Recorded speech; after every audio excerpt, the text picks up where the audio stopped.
Bon, eh bien, je crois que c'est parti pour un nouvel épisode du podcast, non? Non, Non? un épisode surprise. Vous vous y attendiez pas, les gars? Et qui c'est qui revient? Eh ouais, c'est nous. Yeah, on est jeudi, les amis. Il et est minuit, Il est minuit. donc on est vendredi, du coup. Et on s'est dit, il faut absolument qu'on se fasse un podcast. On était en train de parler entre nous, on tapait des barres, et comme on kiffe podcaster, on s'est dit, vas-y, on branche nos micros. Nique sa mère le maire. Nique sa mère le maire, mais c'est et quoi on y ce va. ringard? Tu connais pas ça? Nique sa mère le maire. C'est dans quoi ça? C'est sûr que c'est dans la haine. Ah. Eh, nique sa mère le maire. Ah, c'est... ok. Bon, est-ce que pour ce nouvel épisode, on a le droit à une musique de départ ou pas du coup? Alors, vu que c'est un épisode bonus, est-ce que les règles sont les mêmes? Écoute, moi j'ai toujours quelque chose sous le coude. Allez, fais-toi plaisir. Est-ce que ça te ferait plaisir? Franchement, ouais. Tu mens. Tu vas encore te foutre de ma gueule après. Tu vois que je suis devenu une victime ou pas maintenant? Franchement, ouais, j'aimerais vraiment entendre tout ton album. Non, un petit bout, allez. J'allais commencer, tu m'as coupé là. Pardon. Attends, vas-y, concentration. Vibrato. J'ai compris tous les mots. J'ai bien compris, merci. Raisonnable et nouveau. C'est ainsi par ici. Waouh. Merci Magali. On a tous apprécié ton talent. On peut l'applaudir très fort. Voilà. Magali Bertin. J'ai droit à un demi-couplet maintenant. Ton temps se réduit de plus en plus. Mais c'est parce qu'en fait, tellement t'es doué, il nous en faut pas plus pour apprécier ton talent. En vrai. Allez, on va commencer. Donc, bonjour tout le monde et bienvenue dans ce nouvel épisode du podcast 1 heure avant la rupture, comme vous le disiez, le podcast de couple. Et ouais, donc cette semaine, podcast un peu spécial, pas prévu. Du coup, on va essayer de revenir un peu plus sur les commentaires de l'épisode d'avant, de vous répondre un peu plus et de faire des sujets qu'on n'a peut-être pas forcément eu le temps de faire dans les autres épides. Donc, on vous a réservé tout le rable des dernières fois. Voilà, du rab par contre. C'est pas du rable, c'est du rab. Mais si, c'est durable du coup. Il faut absolument qu'on aille voir dans le dictionnaire si on dit du rab ou du rable. Mais je crois qu'on dit du rab parce que c'est mal prononcé. Mais c'est durable. Je crois que toi t'as la vraie version et que le monde entier se trompe. Mais non, personne ne se trompe, il y a que ça mais qui non, dit mais tout le monde... il y a du rab à la cantine.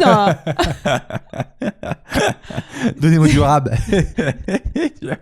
Non, je crois pas. On ira vérifier. Dites-le nous. Nos sujets sont durables. Exactement. Parce qu'on les recycle. Comme d'habitude, vous avez été nombreux à nous envoyer des commentaires sur YouTube, sur iTunes, sur Insta. On les reçoit, on les lit, ça nous fait toujours très plaisir, on y répond.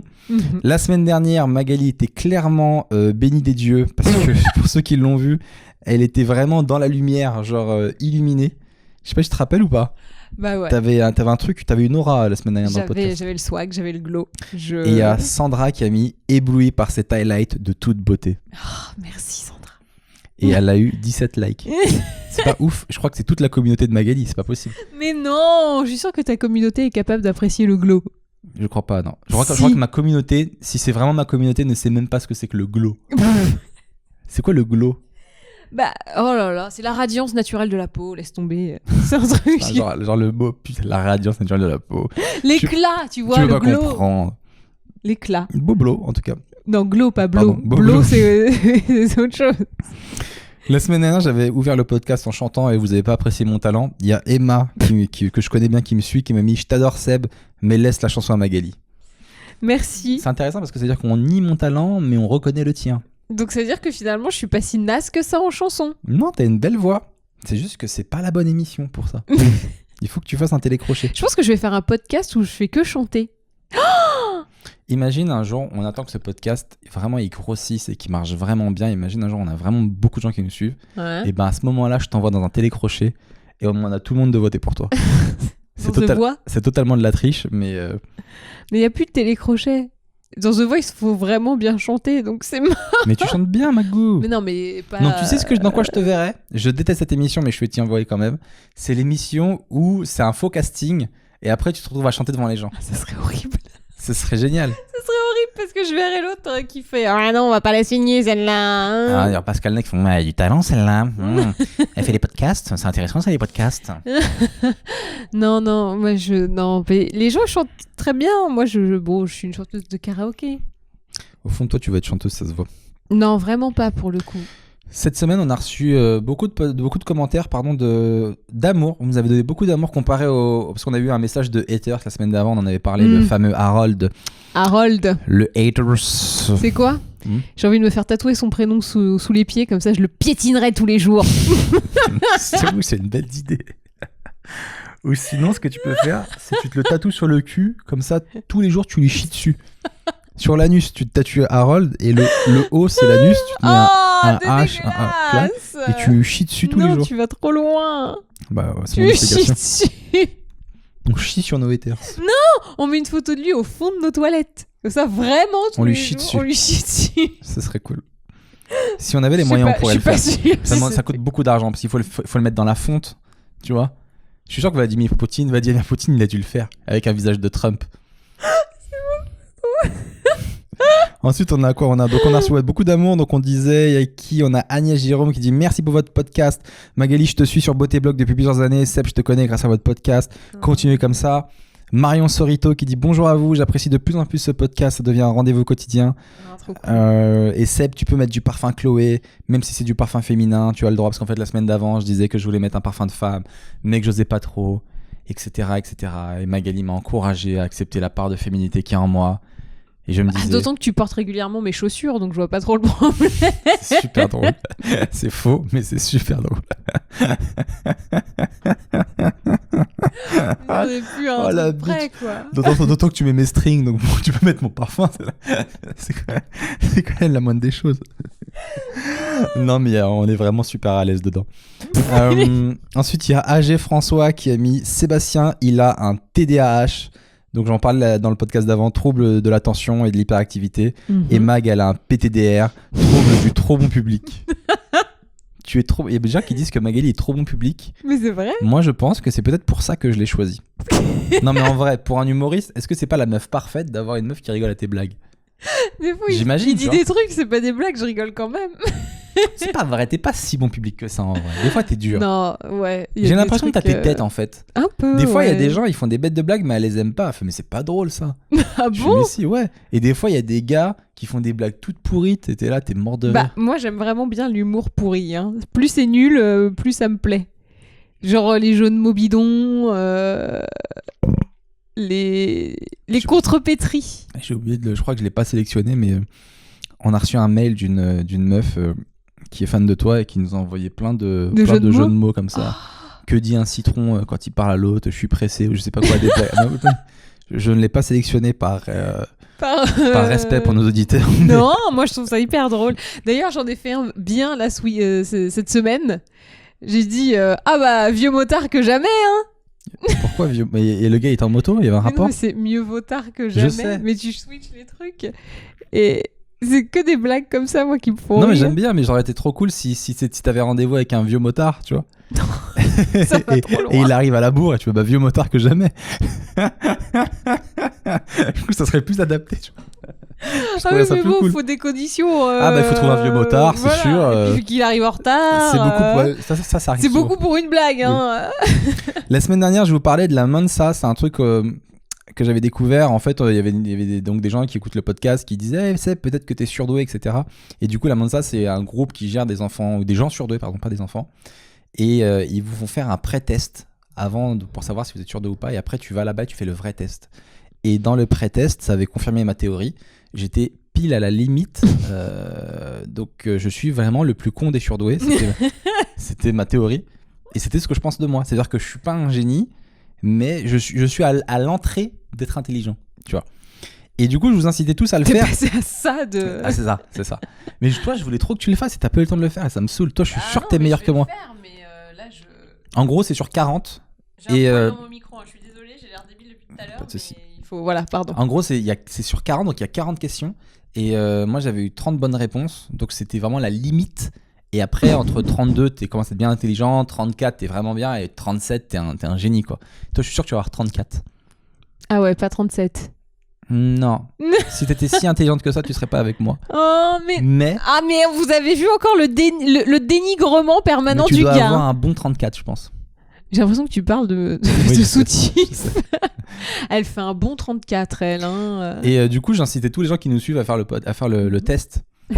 Et c'est ouf à quel point j'ai l'impression que tous les gens qui nous suivent sont tous des génies en fait. Mais tout le monde a eu des super notes. Ou alors, les gens qui laissent des commentaires sont les seuls à avoir eu les bonnes notes. C'est ça, je pense qu'il y a une grosse majorité silencieuse de teubés qui a dit bon, moi j'ai eu 12, je vais pas le mettre, je vais pas l'écrire dans le commentaire. Ah non, bah non, je pense que tu...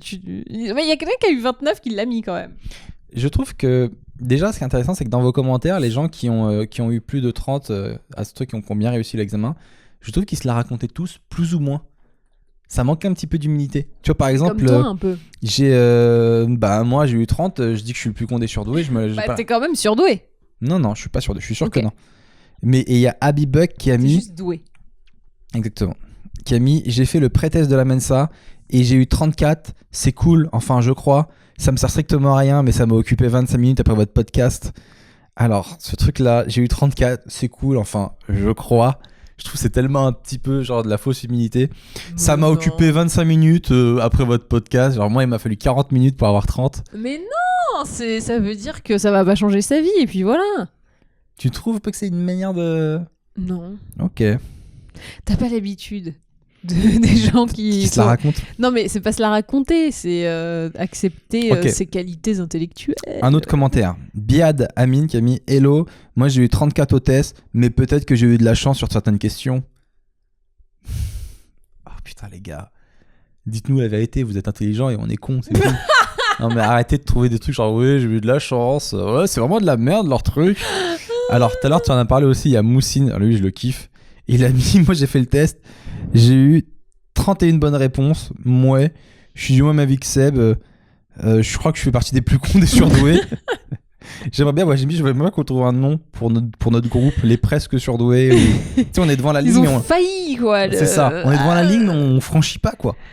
C'est-à-dire que tu nous mets une équation compliquée sous les yeux, on voit qu'il y a un truc à résoudre, on comprend 2-3 trucs mais on n'a pas la bonne réponse. Tu vois ce que je veux dire ? Je pense que tout mon test ça devait être ça. J'ai saisi la mécanique mais pas le truc. Et il y a Mistake, alors oui c'est le commentaire le plus triste mais celui que je kiffe le plus, qui a mis résultat 29. Je le pressentais. J'adore comment tu l'incarnes. Je le pressentais. Je le pressentais que je n'avais pas les capacités à être surdoué. C'est tellement triste. Merci d'avoir osé mettre ton commentaire. Tu es la seule. Bon, puis en même temps, on n'est pas tous obligés d'être surdoués. Hein.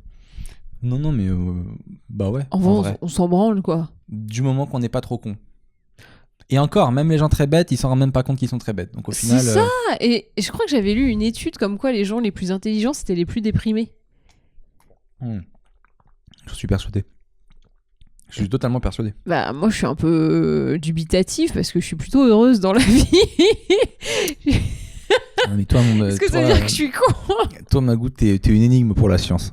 Non mais moi je suis persuadé que les gens heureux sont les gens intelligents sont les plus tristes. Parce que quand t'es intelligent, tu t'es amené à te poser plein de questions auxquelles soit t'auras pas les réponses ou soit t'aimeras pas les réponses. Et du coup, t'es condamné à te poser plein de questions sur ta condition humaine, etc.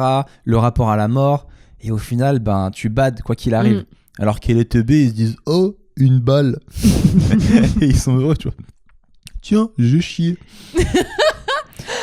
Bien heureux les innocents. La semaine dernière, on a parlé de la friendzone aussi. Alors ça vous a beaucoup fait réagir. Quand tu te fais friendzoner par une meuf.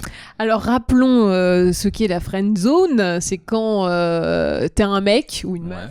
Tu kiffes un mec ou une meuf avec qui t'es ami et que la personne refuse de sortir avec toi sous prétexte que faut pas gâcher une belle amitié. Donc t'es dans la friendzone. Beaucoup trop bien expliqué. T'as déjà mis des mecs dans la friendzone, toi ? Je crois pas. Déjà, pourquoi est-ce que la friendzone, j'ai l'impression que c'est vraiment attribué qu'aux mecs, quoi. Je veux dire, il y a pas beaucoup de filles qui sont dans la friendzone. Si, moi j'ai connu des meufs dans la friendzone. Parce que j'ai l'impression que les mecs, même si la meuf nous plaît pas, on est capable de coucher avec comme ça pour être sympa, quoi. Non, mais tu vois, dépanner. Voilà, on dit voilà, elle nous kiffe. Non, alors elle est là, elle est sympa avec nous, je lui mets un petit coup. Non. Alors justement, je pense que la friendzone c'est un truc de meuf, mais que les mecs ils deviennent, ils veulent juste des plans cul ou des friends with benefits, tu vois. C'est-à-dire que quand une meuf kiffe sur un mec, le mec veut pas être en couple avec elle, il s'arrange pour rester amis, la ken, mais dire non, on n'est pas ensemble. Ouais, c'est ça. Alors que vous les filles, vous vous arrangez pas pour nous ken, quoi. Vous dites on reste que amis, quoi. Oui, je pense qu'il y a cette différence-là. Intéressant. Il y a Tony. Non, je sais... Dit-il en passant complètement à autre chose. Non, j'allais dire un truc, mais en fait, non, c'est intéressant. C'est vrai que c'est une belle remarque. Il y a Tony qui a mis, Tony Champ qui a mis quoi ? Bon, bah, je sais maintenant pourquoi est-ce que je suis dans la friend zone. Parce que Mac, toi, t'avais dit que les mecs que vous mettiez dans la friend zone, c'était soit des moches, soit des relous. Ou des trop gentils. Des trop gentils, oui, je me rappelle. Trop gentils. Lui, il a mis en fait, c'est juste que je suis moche et relou. Mais le problème n'est-il pas aussi que les filles ont l'impression qu'elles peuvent toujours trouver mieux, entre parenthèses, car elles ont l'embarras du choix, et donc qu'elles blacklistent les mecs basiques dans l'espoir de trouver un mec alpha comme ceux que l'on voit à tout bout de champ dans les films et les séries. Et ça, c'est une très bonne question. T'en penses quoi, toi ? Bah déjà, je vois que t'avais mis une réponse. T'as mis non, mais c'est peut-être une question de que la personne cherche juste autre chose. T'es pas forcément nul. On est tous le moche de quelqu'un. Et c'est vrai qu'on est tous le moche de quelqu'un. Bah oui. Mais c'est vrai que le fait que les filles ont peut-être l'embarras du choix. Mais ce qui est faux, hein, tu sais que sur Terre, il y a plus de filles que de garçons. Donc en fait, c'est. Oui, mais on est plus en demande que vous, non ? Donc je sais du pas. coup, vous avez plus l'embarras, vous avez plus de choix. Alors, moi, je connais d'un ami la situation inverse. Où lui, il à chaque fois que quelqu'un dit ça, on croit que c'est lui. Hein. Ah non, bah à chaque non. fois que quelqu'un dit ouais, j'ai un ami qui fait ça, tout le monde fait ouais, on sait que c'est toi. Bah non, mais il est actuellement pas en couple avec une meuf qui voudrait être en couple avec lui parce que il est persuadé qu'il peut trouver mieux. Ce qui est horrible pour la meuf. Et surtout, bon, moi je lui ai dit clairement, tu peux pas trouver mieux, gars. C'est super drôle. Tu peux pas trouver. Franchement. Je dis, déjà là, t'es à un bon level vu ta condition physique. Ouais, mais accepte ce que la nature t'a donné. Il faut être en accord avec ce qu'on pense de nous-mêmes, tu vois. Et un jour, un gars m'a dit, je m'en rappelle tout le temps, qui c'est qui m'a dit ça ? C'était un humoriste à l'époque où je traînais avec lui. C'était Kéron qui m'a dit, parce que moi j'hésitais à sortir avec une meuf que je trouvais pas très belle, mais on s'entendait super bien. Et j'hésitais. Oui, bah ça va au final, t'as bien fait de l'écouter. C'était pas toi. Et je dis ouais, mais je trouve elle est pas ouf et tout, je sais pas, j'ai l'impression que je peux trouver mieux et tout. Bah, exactement, j'avais ce sentiment-là. Et lui, il m'avait dit, Seb, il faut jamais se brader. Si tu penses que tu vaux tel prix, tu vaux tel prix. Il faut pas se brader. Et après, par contre, j'ai évolué plus tard. Fais vraiment gaffe à ce que tu vas dire. L'ego peut en prendre un coup. Non, mais ce que je veux dire, c'est que il y a un moment donné où dans ma tête, j'ai arrêté un petit peu de focaliser à tout sur le physique. Et puis je suis arrivé et là, tu t'es dit. Et je me suis dit, finalement, je veux trouver une meuf avec qui je m'entends bien en fait. Je vais tenter ça. Parce qu'avant, je sortais avec des meufs superficielles qui étaient vraiment teubées. Et il y en a une, elle m'a fait le meilleur coup de la terre. C'était une meuf qui était très intelligente, mais vraiment un génie. Là, pour le coup, on parle de génie. Tu vois, genre, cette meuf, plus tard, elle dirigera l'ONU, c'est sûr. Et elle était complètement starbe. Elle était un pouce. Elle, si, mais vraiment, quand t'es trop intelligente, tu deviens fou, tu vois. Et cette fille, qu'est-ce qu'elle avait fait déjà ? Déjà, elle me parlait de livres, d'auteurs que je connaissais pas, de livres qu'elle lisait. Elle me dit surtout, ne lis jamais cet auteur. Ça peut te bousiller ta vision du monde à vie. Moi, j'en suis pas revenu indemne et tout. Je suis, moi, mais c'est quoi ? Moi, j'ai lu Astérix, mon gars. Je dis, mais de quoi elle me parle, elle, mon gars ? Et cette fille-là, elle était vraiment très belle et tout. Et puis, un jour, elle m'a fait un coup qui était magique. Elle était italienne. Elle me dit, ouais, je lui parle et tout. Je lui dis, bah, t'es où là ? Elle me dit, ouais, je suis parti en Italie. Je suis, quoi ? On devait se voir ce soir. Elle me dit, ouais, j'ai badé. Il fallait que je voie ma famille. J'en peux plus. Elle a des examens et tout. J'ai pris un avion. J'étais en Italie. Elle m'envoie un message sur Facebook. C'était les messengers Facebook à l'époque. Elle met un grand message, un gros pavé qui me dit voilà, en tout cas, je suis bien arrivé en Italie. Il fait super chaud. Ça me fait trop du bien de revoir ma famille. Je vais me ressourcer. Hâte de te retrouver quand j'irai mieux, tu vois. Et en bas, sur la vie de ma mère, je vous jure, c'est vrai, il y avait écrit envoyé depuis Paris. Et dans ce moment-là, t'es tellement con que mon cerveau s'est dit tiens, Facebook déconne. Parce que tellement t'es teubé, tellement tu refuses de croire qu'on t'a pris pour un con, tu fais bah c'est chelou ça. Bah pourquoi ? Et après j'ai compris qu'elle m'avait pris pour un con et j'ai cessé. Mais vraiment ça m'a fait un déclic et je me suis dit maintenant on va arrêter d'aller chercher des meufs belles qui sont soit tarées, soit s'en battent les couilles de ta gueule. Et on va essayer de trouver des gens avec qui je m'entends bien, avec qui je partage les mêmes trucs. Donc clairement, je suis conne, moche. T'es pas conne, Magou. Et ensuite, quel autre compliment incroyable vas-tu me faire ? Mais pas du tout, toi tu fais partie de ces filles qui sont à la fois très belles et avec qui je m'entends super bien. Putain, le mec s'est rattrapé in extremis. J'étais comme sur le précipice. Il était sur le fil, une pichenette aurait pu le renverser. Mais toi, raconte, tu vois que tu ne nous parles pas beaucoup de toi dans ce podcast. Toi. Ah non, mais parce que moi je suis pudique, donc... Toi, quel est le rapport avec le physique ? Parce que j'ai vu tes ex, je vais pas me la raconter, elle en a pas eu beaucoup. Du coup, mon côté macho, je suis un petit peu fier de ça. Elle a pas eu beaucoup d'ex, et j'ai vu leurs photos. Franchement, ils sont dégueux. mais c'est dégueulasse. Surtout le premier. Je peux dire son prénom? Non. Mais on ne dit pas son nom. Non. Le mec, il avait une tête, on dirait qu'il avait déjà 50 ans. Et même son prénom, il était vieux. Arrête. S'il te plaît, laisse-moi dire son prénom. Non. Ok, je dis pas. Tu dis pas. Ok, je dis pas. J'ai mon jardin secret. Mais lui était... Mais pourquoi ils étaient pas beaux, ces gens-là? Si? Oui? Ou non? Bah, ils étaient pas photogéniques, c'est tout. Genre, on va pas s'attarder sur les autres, on va juste focaliser sur celui dont tu veux pas que je dise le prénom. Celui... Voldemort. Donc. Celui, pour ceux qui suivent le podcast, dont j'avais mis un jour sa photo en fond d'écran sur mon téléphone. Ça me faisait mourir de rire d'allumer mon téléphone et de voir un ex de Magali qui me regarde. Genre tu m'as piqué ma meuf. Oh là là. Bon bref, donc celui-là, qu'est-ce qui t'attire exactement chez lui? Parce qu'il était pas très beau, il était beaucoup plus vieux que toi, je crois. Bah, pas beaucoup, 5-6 ans de plus. Ah oui, quand même. Bah non, c'est là, habituel. il nous regarde de là-haut, j'imagine. Ah. Et donc, qu'est-ce qui... Parce que je le trouve pas très beau. Moi, je pense que toi, peut-être je suis amoureux, je te trouve magnifique, tu vois. Mais moi, pour moi, tu pouvais avoir tellement mieux. Eh ben, pour c'est moi, ce que j'ai eu après, non? Mais ce gars-là, comment ça se fait? Explique-moi. Bah, je sais pas. Comment ça s'est fait? Comme ça. T'as vu, hein, j'ai pas envie de parler. Non, j'ai pas envie. Tu peux me dire comment ça s'est fait? Non, j'ai pas envie. Bon, juste, bah, ok, sans rentrer dans les détails de comment c'est fait, si t'es pudique, y a pas de souci. Juste le rapport avec la beauté. Tu le trouvais beau à l'époque? Oui. Ok. Bah oui. Mais. Et maintenant, tu le trouves toujours beau? Non, c'est pas une vanne? Non, moins, bizarrement. Moi, je vois. Je suis plus sur du charme que sur une beauté froide. Et... Tu vois, par exemple, quand j'ai vu Jamie Dornan, qui objectivement est censé être beau. Ouais.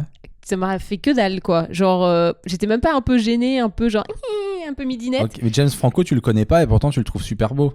Mais James Franco, je l'ai déjà vu en vrai. Ouais. Tu le connais pas. Humainement, tu le connais pas. Et pourtant, tu m'as dit mais plein de en fois vrai, je l'ai pas trouvé beau. Dans les films, tout ça, oui. Mais quand je l'ai vu en vrai, il avait les traits tirés. Il avait sa stache à l'époque parce qu'il tournait The Deuce. Donc du coup, il avait le look années 70. Donc ça lui allait pas trop. Et il avait pas ce... Tu vois, le petit truc, quoi. Il y avait pas. Donc, non, moi, je crois que je vois l'âme avec mes yeux. Pas la chanteuse, hein. Partout, je vois l'âme. C'est un enfer. C'est vrai. Je vois l'âme partout. Je chantais pour ce. Laisse-moi tranquille. Non, mais... C'est super drôle, je vois l'âme. Pas la chanteuse. Jeu de mots pourri. Ok. Non, ouais. C'est intéressant ce podcast parce qu'en fait, d'un côté, il y a moi qui raconte toute ma life en détail. Et de l'autre côté, il y a Watt qui lâche rien. Du coup, les gens, ils vont tout connaître sur moi et toi. Et ouais, vous connaissez Seb, celui qui parle du podcast et tout, qui a fait ci, ça. Et Magali. Voilà. Non, mais c'est bon, on a le droit de... Je suis ascendant vierge et j'ai la lune en vierge. Donc, ouais, je suis hyper secrète. Sorry, les gars. Mais en tout cas, sachez que si vous me confiez un secret, il ne sera jamais répété. C'est vrai. Voilà.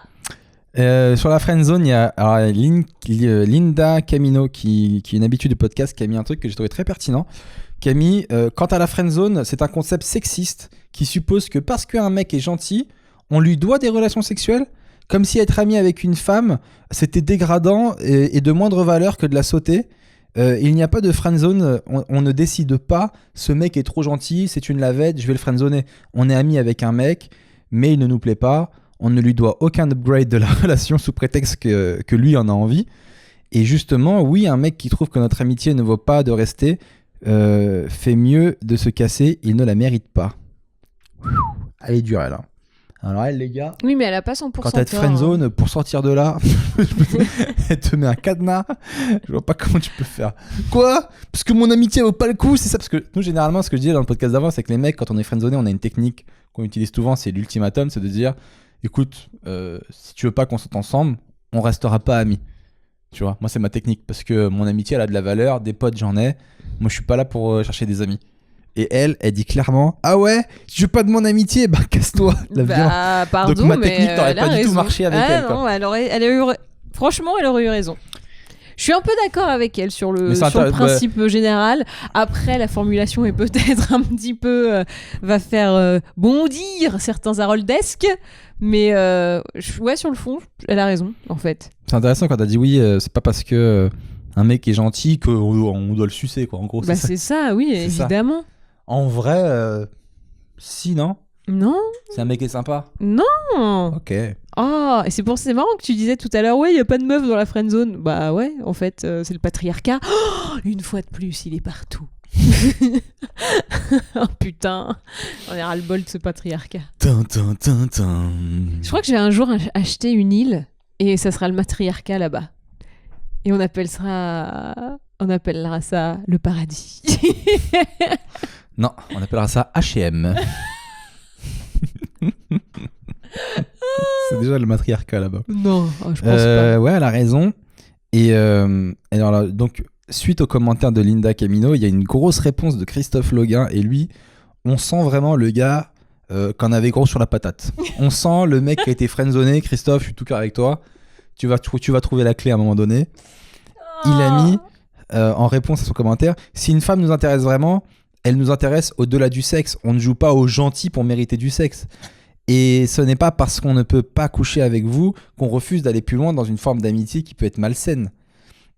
Après, il a mis t'es mon meilleur pote, ma moitié, mon confident. Mais on est juste potes, hein. Je préfère que tu sois là pour m'écouter quand je doute. En fait, là, il dit ce que les filles disent, en gros. J'ai besoin de toi pour m'épauler quand les autres voient rien, me faire rire quand je pleure, etc., etc. Mais tu me baiseras pas. Tralalala. L'amitié, après il a mis l'amitié avec une femme à des limites en cas d'attirance non réciproque. Mais ouais, c'est ça le problème, c'est qu'en cas d'attirance non réciproque, il y en a un des deux qui souffle, le pauvre. C'est pas à ton pote de tenir le rôle de l'homme et toi à côté d'aller fricoter avec des mâles. Quoi ? C'est ce qu'il a mis. Et après ça veut dire quoi ? Il a mis deux trucs. Ah, j'ai compris. Ça veut dire que en gros, émotionnellement et sentimentalement, la meuf est clairement un peu amoureuse de lui, selon lui. Non. Mais qu'elle va draguer d'autres mecs, c'est ça ? J'ai rien capté. On lui dit que c'est dur. Quand en gros, vous nous demandez d'être là, d'être votre confident, de vous faire rire quand vous avez besoin, etc. Machin. Oui, mais c'est si lui, il est amoureux de la fille. D'avoir une épaule. Et voilà. Et à côté, donc vous prenez en gros tout l'aspect sentiment avec ce gars-là, tout le soutien. Et après, la bite, vous allez la prendre avec un autre gars. Mais c'est ce que je viens de dire. C'est pas juste en gros. J'espère que c'est bien résumé, Christophe. Alors, si c'est pas juste, je remonte au commentaire précédent qui disait que en fait c'est pas parce que t'es gentil qu'on va te sucer une fois de plus. Bon, alors dites-nous clairement comment on fait pour se faire sucer, qu'on évite de perdre du temps. Et là, un jour vous allez nous donner une réponse genre pour se faire sucer il faut juste dire le mot magique, c'est blogadora.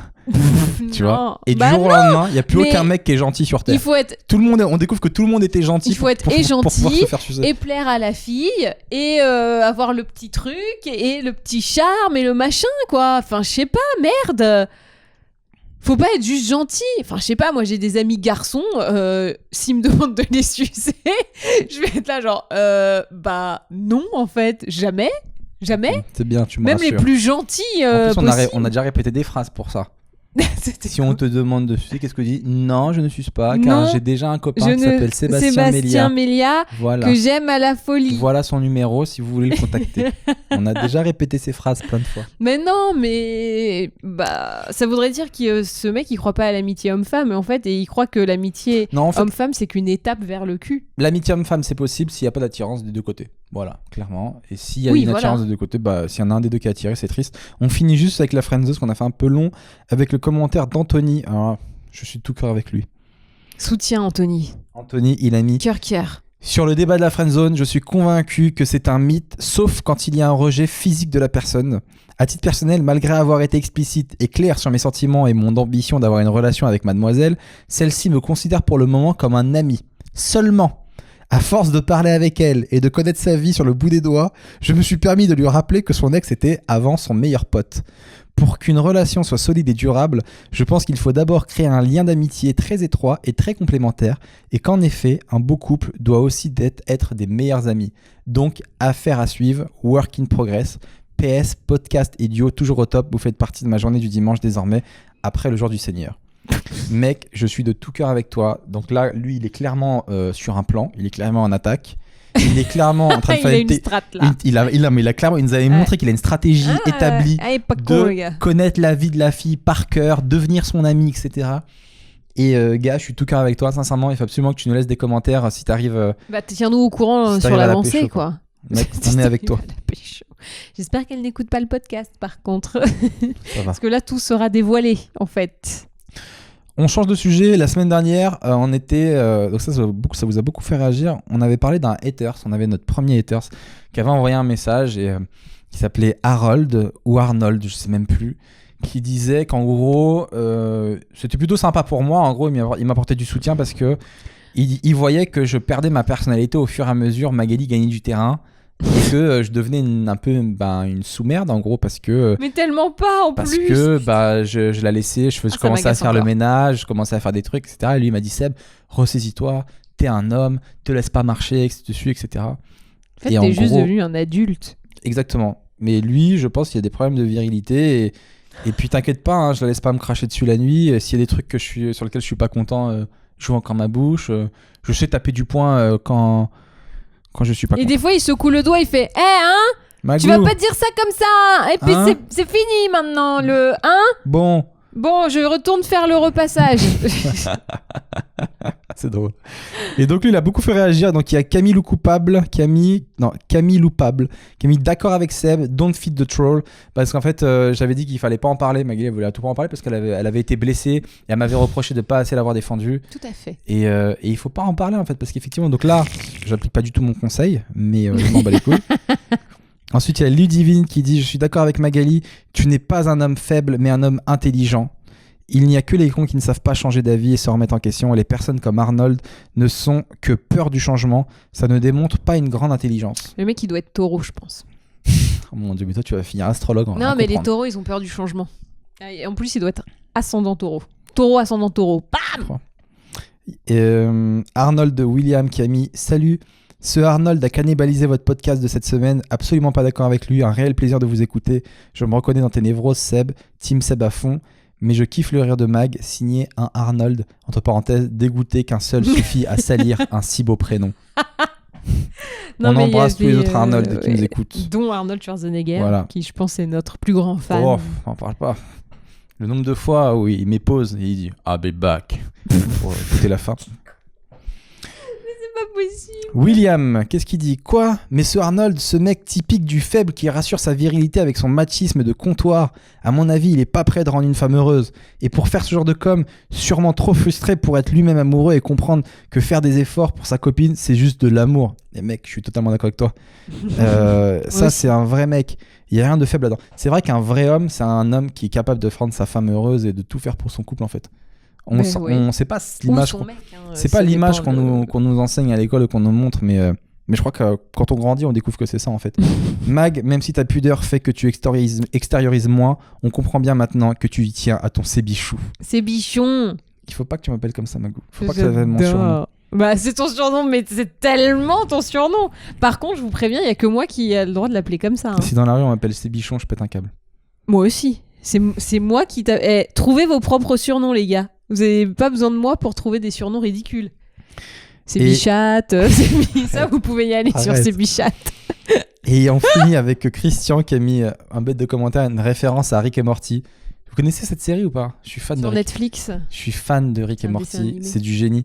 Il a mis pour revenir sur les haters, il a une réplique de la série Rick et Morty qui fait: tu ne peux pas obliger les gens à t'aimer, tu peux juste attendre qu'ils en aient marre de te haïr.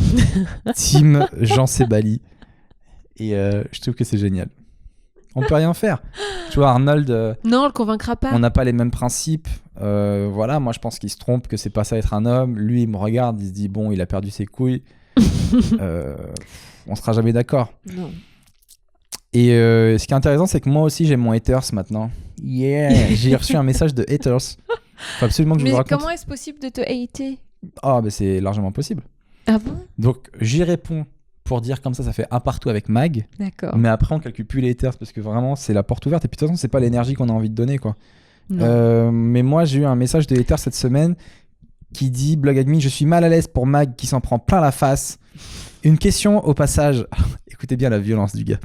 Seb, quand tu dis que mettre un nom sur un trouble, ça sert à rien sauf à se victimiser, je disais ça pour le TDAH parce que visiblement j'ai le TDAH. Pourquoi tu le fais quand ça t'arrange, genre avec la peur de l'abandon, qui, entre parenthèses, ressemble dans ton cas plutôt à un TQPD-CMPLR, le trouble qui permet de culpabiliser Magali pour la rupture. Bam, dans tes dents, enculé de Seb, prends-toi ça. Alors en gros, il soulève un truc qui est vraiment intéressant. C'est que moi, théoriquement, je suis atteint du trouble le TDAH, trouble de l'attention et de l'hyperactivité. Et je disais qu'on s'en bat les couilles parce que ça fait des excuses. Et d'un autre côté, j'arrête pas de dire que j'ai la peur de l'abandon, etc. En fait, je pense que c'est juste que le TDAH, je le vis mieux. En fait, je le vis depuis tout petit, donc je m'en fous. Ça me cause pas tant de problèmes que ça. Alors que la peur de l'abandon, c'est un truc qui s'est réveillé après la rupture, qui a été un vrai traumatisme où vraiment je me levais le matin, j'avais une putain de boule au ventre et tout.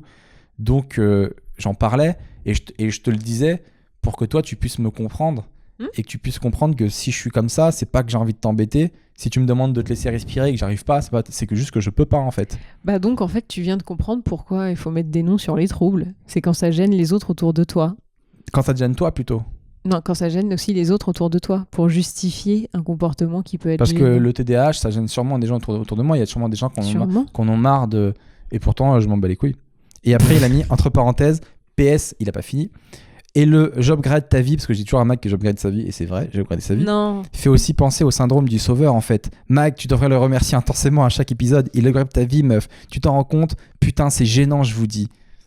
Ouais, j'ai sûrement le syndrome du sauveur. Franchement, t'as mis un doigt dessus. Et un truc qui est intéressant avec les haters, c'est que c'est rare qu'ils vous haïssent pour rien. Donc, il y a toujours des réflexions intéressantes là-dessous. Non? Tu trouves pas? Bah, oui. Bon, après, il y a des mecs qui disent ouais, va te faire enculer. Bon, ça, il y a rien de construit. Quoique, peut-être que tu devrais essayer d'aller te faire enculer. Peut-être que ça changerait quelque chose dans ta vie. Je ne sais pas. En tout cas, ce haters-là était assez complet dans son truc et il a mis le doigt sur des choses assez intéressantes. Donc, bravo. Voilà, c'était mon haters. Mais moi, je t'ai défendu. Ah oui, t'as mis une belle réponse. Et moi, je l'avais pas défendue dans les commentaires. Elle était vexée. Donc, donc, la prochaine fois, je te défendrai. Leave Magali alone. Non, mais moi, attends, je t'ai défendu 2 fois. Il y a un gars que j'ai menacé de le taper. Je suis tellement en train de devenir l'homme du couple. Non, quand même. J'ai dit que j'allais le taper et tout. Et le mec, il a fait « Ok, d'accord. » Il a eu peur de moi. J'étais si heureuse. Mais toi, depuis que tu fais la boxe, t'es devenu un bonhomme, hein. Un c'est peu, assez flippant.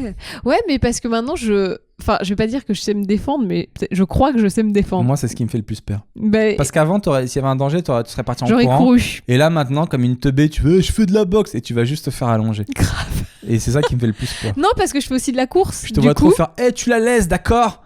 Sale macho !»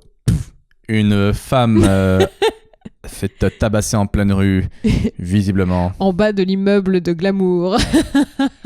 On enchaîne avec quoi comme commentaire? On avait Raph qui disait Team Mag pour le coup. Je suis d'accord avec Magali sur le débat de fin du podcast. Je suis un homme et des fois, oui, on parlait de. Bon, attends, je vais le lire. Je suis un homme et des fois, quand ma copine veut faire l'amour tard le soir ou le matin, eh bien, ça m'arrive de ne pas avoir envie. Je suis fatigué. Homme ou femme, on peut refuser. On a de temps en temps, on n'a pas tout le temps, envie d'une fellation ou autre en plein milieu de la nuit, quoi. Franchement, bah si en fait. Mais non. J'ai du mal à croire qu'un mec, on le réveille en plein milieu de la nuit pour le sucer, ils disent non. Vraiment, je ne comprends. Pour moi, c'est inconcevable qu'un mec dise non. Bah, je crois que n'importe quel mec, même un gars, même Neil Armstrong avant d'aller sur la Lune, je suis sûr que sa femme le réveille la nuit, il dirait avant de décoller, je peux en faire décoller une. Mais ce que je veux dire, c'est que même un gars. Avant de décoller, je peux en faire décoller une. Oh putain. Une fusée. Oh. Non, mais ce que je veux dire, c'est que même un gars qui le lendemain, il sait que c'est le jour de sa vie, il a les putains de grandes responsabilités, il va rentrer dans l'histoire. La veille de ce jour-là, tu le réveilles en pleine nuit, tu dis hey, je peux te sucer. Franchement, c'est sûr qu'il va dire oui. Bah, je pense pas. Peut-être que t'as mal mangé, t'es un peu ballonné, t'as pas envie. Mais tu digères pas dans la bite, ça n'a aucun sens ce que tu racontes. Oh, mais quand imagine, t'as envie de bégère, tu vois. T'as pas envie qu'on te suce.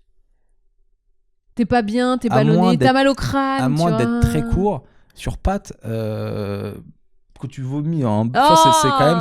Mais non, mais quand t'es pas bien, tu vois, t'es fatigué, t'as pas envie nécessairement. Écoutez, si parmi les gens qui nous écoutent, il y a des mecs qui sont capables de refuser une gâterie en plein milieu de la nuit. Gâterie. Parce que j'en ai marre de dire faire sucer, machin, d'être vulgaire. On dirait qu'on est dans les amours. Elle vous a refusé une gâterie. On se connaît depuis 5 ans.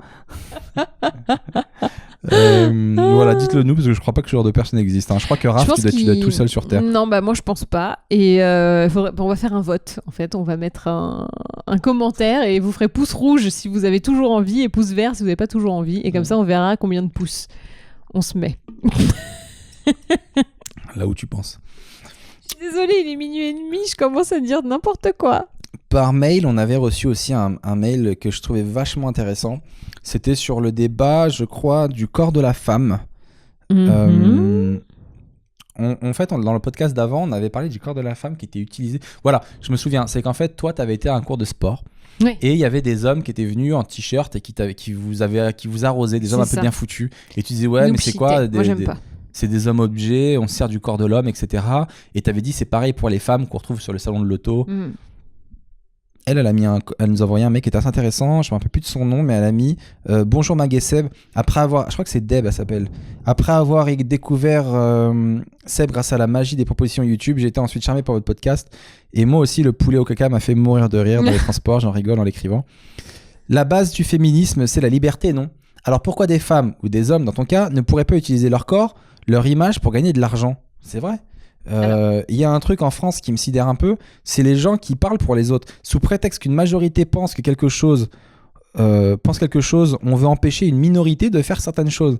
C'est comme cela pour le travail du dimanche. Elle a raison, moi je suis pour le travail du dimanche aussi. Ou la GPA par exemple. Parce qu'une majorité pense que c'est hors norme et pas bien, on veut réguler tout le monde. J'ai travaillé le dimanche pendant mes études et ça m'a grandement servi, pareil pour moi. J'ai aussi été hôtesse plusieurs fois sur des salons et ça n'a pas été une mauvaise expérience. Effectivement, on vous glisse des mots gentils ou des propositions plus ou moins indécentes, mais tant qu'il n'y a pas de manque de respect, on ne peut pas dire que c'est désagréable. C'est intéressant comme... Alors, je suis entièrement d'accord que tu fais ce que tu veux de ton corps, si tu es d'accord pour voilà. être à moitié nu. Oui, non mais...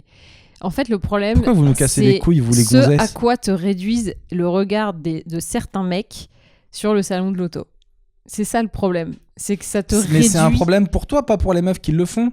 Mais ce serait un problème si, pour certaines, je pense que ce serait un problème si on les forçait, mais personne les a forcées. Elles gagnent leur vie comme ça, elles sont contentes, elles ont choisi. En quoi ça te dérange ? Du moment que c'est pas toi qu'on met là-bas. Le problème, c'est que certaines meufs le font parce qu'elles ont besoin de thunes et qu'elles sont traitées comme de la viande et que ça leur plaît pas. Donc c'est ces meufs-là qui devraient arrêter alors de faire ce métier-là. Bah non, c'est les mecs qui devraient arrêter. C'est pas tout le métier qu'on devrait arrêter alors du coup. Mais bien sûr que non. Je dis pas que c'est le métier qui est dérangeant. Bah si, tu dis qu'il faut qu'on arrête de se servir des femmes comme objets, etc. Tu sais, les femmes qui font un peu, je vais pas dire de la décoration, mais qui habillent des salons, ou les hommes comme toi qui jouent de leur corps, les mannequins, etc.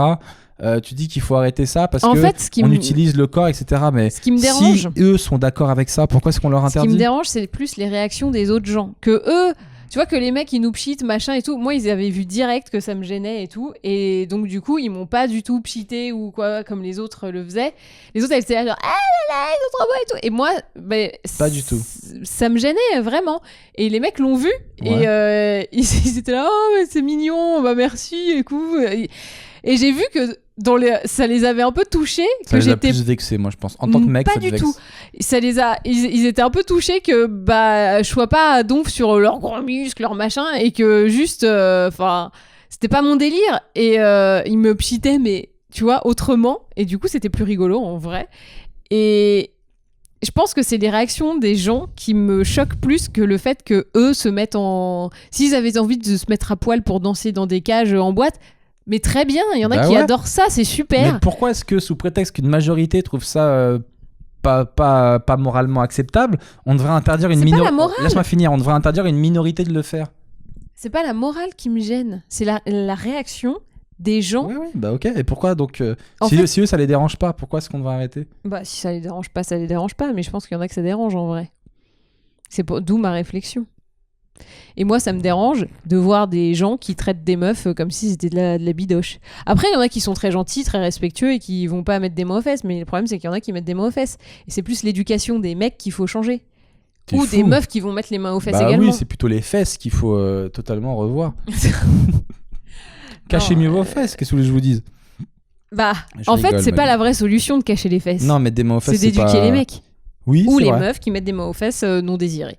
C'est ça, c'est d'éduquer les gens qui mettent des mains aux fesses. Voilà. On finit avec le meilleur commentaire, le com d'or, le meilleur commentaire que j'ai kiffé sur iTunes.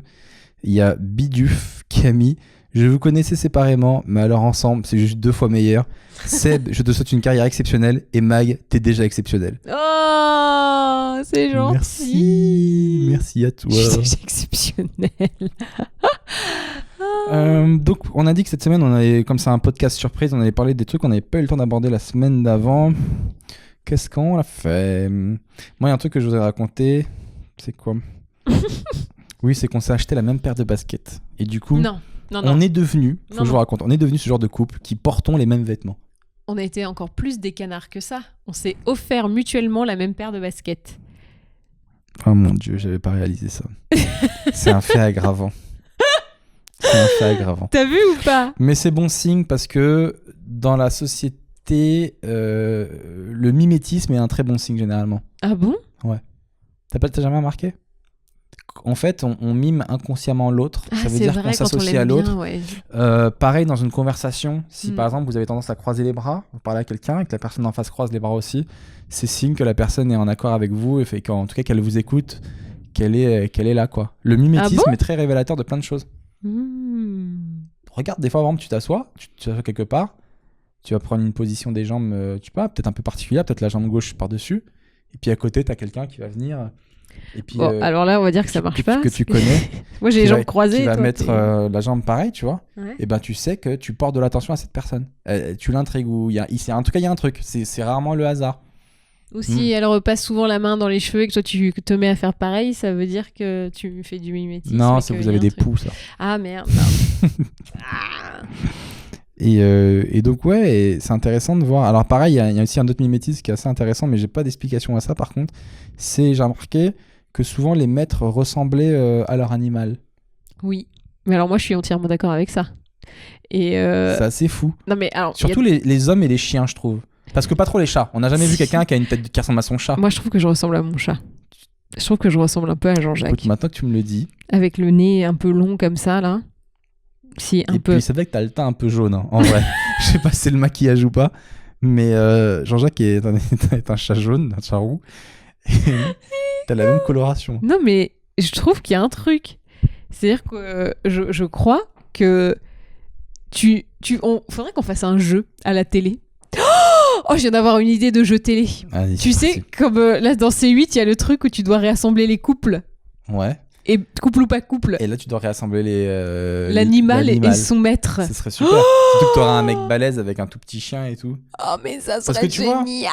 D'un côté, les maîtres, ils ressemblent à leur chien. De l'autre, pas du tout. Je veux dire, combien de fois on a vu des mecs balèzes avec des tout petits chiens, mais moi, ça m'arrivait des fois en spectacle de vanner un mec qui est venu avec son chien. Genre, toi, t'as ce chien-là. Tu vois, des trucs comme ça. Et à l'inverse, j'ai plein d'exemples autour de moi. Ah oui. Par exemple, mon frère, il est... Ah mais... Mon frère... Je savais pas si t'allais oser y aller. Mais excusez-moi. Mais ton frère et son chien... C'est les mêmes. T'as l'impression que c'est vraiment son enfant ou son clone. Non, t'exagères. En version chien. T'exagères. Mais il lui ressemble de ouf. Mon frère, il est petit et trapu. D'accord ? Il est un peu rond, un peu gros et très musclé comme ça. Il marche comme ça. Pour ceux qui nous regardent sur YouTube, vous avez l'image. Et son chien, je le kiffe, c'est un Staffy que j'ai gardé il y a pas longtemps, j'adore les Staffy.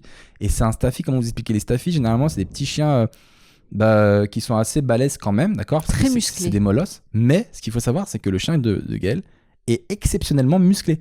Encore plus que la majorité. Voilà, la majorité des Staffy ne sont pas comme lui. C'est-à-dire que lui, quand il marche dans la rue, son Staffy, Loulou, il est comme as, il est pareil, il roule du cul et tout, il est balèze. Il roule du cul et des épaules. Et des épaules, je te jure qu'il roule des épaules. C'est un macho, c'est un Italien. Il est là, il fait oh, comment il va aujourd'hui ? Mais je te jure, et les gens, ils avaient trop peur dans la rue. Tu sais, je le baladais dans Saint-Denis, parce qu'il est très gentil, il est très obéissant, et je le baladais sans laisse. Et tout le monde changeait de trottoir, c'est ouf. J'ai oublié l'effet des chiens, quoi. Mais tu sais, quand on avait gardé Loulou, quand Gaël est revenu le chercher, à un moment, j'ai confondu, je savais plus qui était qui. C'est pour ça que t'as mis la laisse sur la tête de mon frère. Bah il l'a très mal pris. Il n'a pas compris le... il l'a très mal pris. Non, mais alors, moi, il y a des gens qui, quand ils sont venus à mon anniversaire, ils m'ont dit « Jean-Jacques te ressemble, hein, il y a un truc. » Si, mais moi je le vois. Je sais que je suis la seule et je veux m'en persuader, je crois. Mais je pense que physiquement, Je crois que même mentalement, il te ressemble parce que mentalement beaucoup. il faut que je vous avoue que récemment, Jean-Jacques me donne énormément d'amour et Magali aussi. Elle a changé. Ah. Eh ben, Peut-être qu'il suit sa mère. mais je pense que je suis sa mère. Moi, il me fait toujours pas de câlin, mais bon, Ah putain, vous auriez dû voir la tête de Magali tout à j'étais l'heure. vénère. Quand je lui dis, putain, Jean-Jacques, en ce moment, il me kiffe trop et tout. Elle me dit, ouais, non, je te jure.